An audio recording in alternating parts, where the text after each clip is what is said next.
Manual práctico del cultivo sin suelo e hidroponía. Prólogo. En el siglo XXI la humanidad requiere incrementar la producción de alimentos, en especial aquellos que aportan a la dieta en forma saludable como lo son las hortalizas. Para ello, la agricultura cuenta con diversos sistemas productivos de carácter extensivo e intensivo. El cultivo de diversos cereales y otros llamados tradicionales son los que se producen en periodos prolongados y grandes superficies. Por otra parte, los intensivos son aquellos que permiten la obtención del producto alimenticio en un corto tiempo, generalmente en ambientes protegidos empleando gran mano de obra.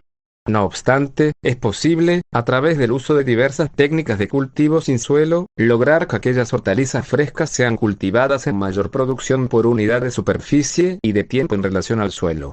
La sostenibilidad de la agricultura no solo incluye técnicas o acciones de campo que permitan el mejor uso de los recursos cuidando el ambiente, sino además adecuándose a las limitaciones de suelo y espacio que ya han ocupado las urbes.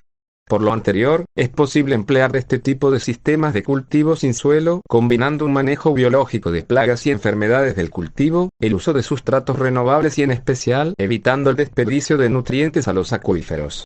Todo lo anterior se hace posible si los técnicos y productores aplican estas técnicas de manera informada, y para ello en 4 capítulos del Manual Práctico para el Cultivo sin Suelo e Hidroponía, es una fuente de información para actualizar a aquellos productores sobre el tema. En el primer capítulo se divulgan los conceptos esenciales para la instalación de un cultivo sin suelo e hidroponía en relación a los componentes, bases y sistemas existentes. En el segundo capítulo explica cuáles son los sustratos de uso hortícola en cuanto a su manejo. En el tercer capítulo se aborda la solución de fertirrigación, los principios de la nutrición vegetal y su formulación y finalmente, en el capítulo cuarto se describen las técnicas de fertirriego explicando cómo y cuándo aplicarlo. Capítulo 1. Componentes, bases y sistemas de los cultivos sin suelo. ¿Cómo se pueden construir estructuras para el cultivo sin suelo e hidroponía? 1. Concepto de cultivo sin suelo. Los límites de los denominados cultivos sin suelo son bastante amplios. Incluye todos aquellos métodos y sistemas que hacen crecer a las plantas fuera de su ambiente natural. El suelo, por tanto, engloba todos los sistemas que se describen a continuación, y considerando también a términos como hidropónico, aeropónico, hidrocultivo, etc. 2. Historia y presente de los cultivos sin suelo y la hidroponía. La historia de los cultivos sin suelo ha estado, en la actualidad está y probablemente estará ligada inevitablemente a los grandes descubrimientos de los secretos fisiológicos de las plantas. En 1699, en Inglaterra, Goddard fue el primer autor que hizo crecer a las plantas en diversos recipientes en medio líquido al que había añadido diferentes cantidades de suelo. El siguiente paso fue no añadir una cierta cantidad de suelo, así fue como el químico alemán Sachs en 1860 empezó, junto a otros autores contemporáneos como Knott, a desarrollar el cultivo en solución nutritiva, la llamada nutricultura en terminología inglesa. Básicamente su sistema no difiere a como hoy se hace en la investigación en nutrición mineral y fisiología vegetal. Transcurrieron varias décadas hasta que W. F. Jeriche, del Departamento de Nutrición Vegetal de la Universidad de California, en los años 1929 y siguientes, transfirió toda la tecnología desarrollada en laboratorio a fines comerciales. Desde entonces, los cultivos sin suelo han experimentado un gran avance en todo el mundo, en gran parte ligado al desarrollo de los plásticos en la agricultura. Como ejemplo podemos decir que solo en el sureste español existen en la actualidad de unas 5.000 a 5.500 hectáreas en explotación comercial mediante sistema de cultivo sin suelo, desarrolladas paralelamente a la expansión tecnológica de los cultivos bajo plástico y los nuevos equipamientos de riego localizado y, por tanto, de un indudable potencial económico. En las modernas instalaciones, tanto de investigación como de producción comercial, que en estas localizaciones se realizan en invernadero, se controlan los siguientes factores. Microclima. Tal y como se emplea en cultivo en suelo tradicional, suelo enarenado en este caso. Complicados sistemas de fertilización, cuyas principales características y factores a considerar son: sectorización de los diferentes circuitos. Zona de cultivo donde se disponen los canales, las tablas, los sacos o los contenedores, unidades de cultivo. Sistema de filtrado y limpieza. Circuito de retorno para la recirculación de la solución nutritiva y tanque de reserva. Dosificadores y entrada de refresco. Inyección individualizada de la solución por planta o grupo de plantas. Vigilancia continua de los diferentes circuitos donde se establecen los controles de fertirriego. flujo de la solución nutritiva y drenaje, conductividad eléctrica y pH por sondas específicas. Se están desarrollando e incorporando los cultivos sin suelo los electrodos selectivos para medir iones específicos. Toda la información se centraliza en un ordenador que, con unos algoritmos de funcionamiento flexible y en realidad cada vez más complejos, retroalimentan a los diferentes componentes y circuitos. Clasificación. Cuando se habla de cultivo sin suelo o hidroponía, se suele referir a los tratamientos y consideraciones que se dan a la raíz de las plantas, ya que en general la parte aerovástago de las plantas se maneja igual a los sistemas en suelo convencional. Por ello, las clasificaciones de los cultivos sin suelo suelen hacerse en función de cómo se maneja el sistema radical. Los criterios básicos que frecuentemente se usan son: el medio físico medio de cultivo donde crece y se instala la raíz de la planta. La forma de suministro de la disolución nutritiva, figura 1, 2. La forma, en su caso, de aireación de la solución nutritiva. La existencia o no de reciclado o recuperación de la disolución nutritiva. Es frecuente encontrar los términos cultivos sin suelo e hidroponía usados en los mismos sentidos. Sin embargo, existe una notable diferencia que se puede definir con la ayuda de este esquema.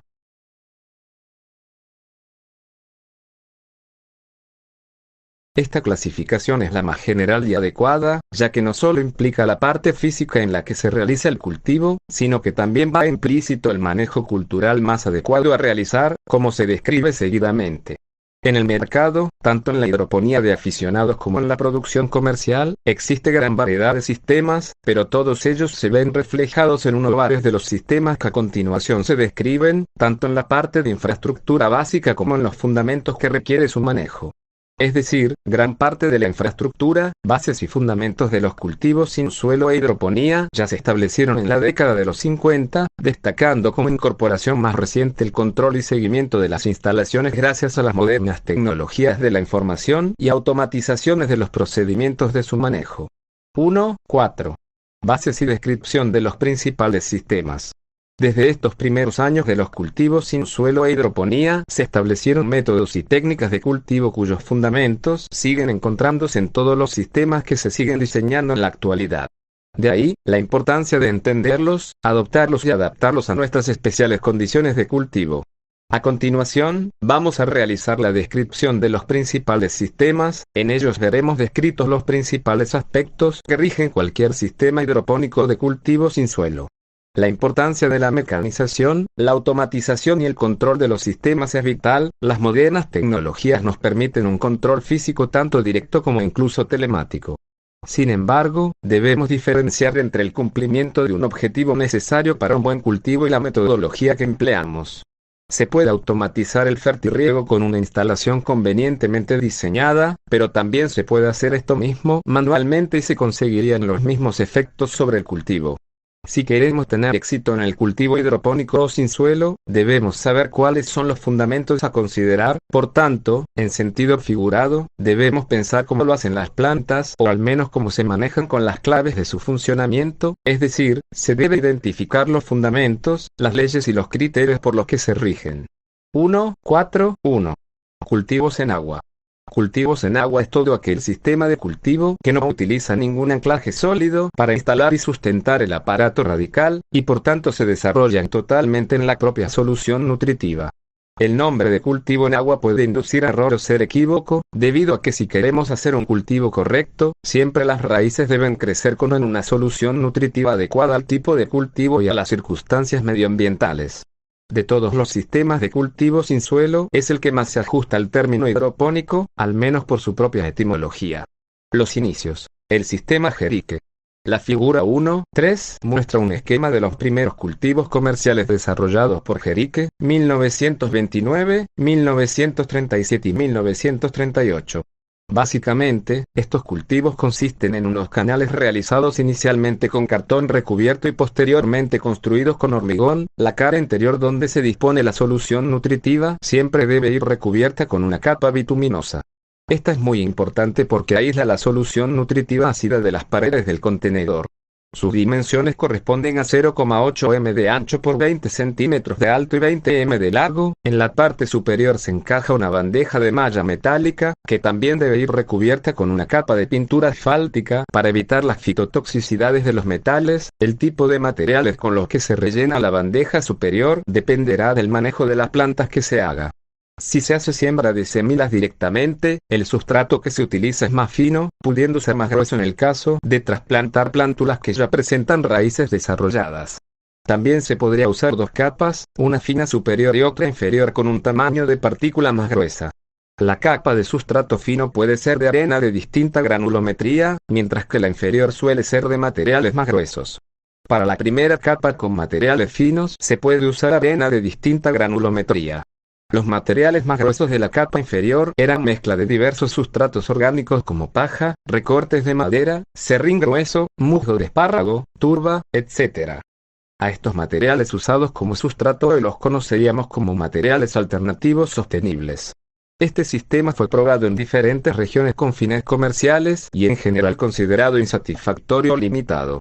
Si bien el funcionamiento básico sigue teniendo vigencia hasta la actualidad con fines científicos, en la práctica comercial hubo que realizar una serie de mejoras, fundamentalmente ligadas al factor limitante que es la oxigenación del medio de crecimiento radical. La oxigenación de la rizosfera es un factor clave en los cultivos sin suelo en agua, como veremos a continuación. Por ello, al ir mejorando la oxigenación radical, basada en incorporación de elementos oxigenantes, también se iba complicando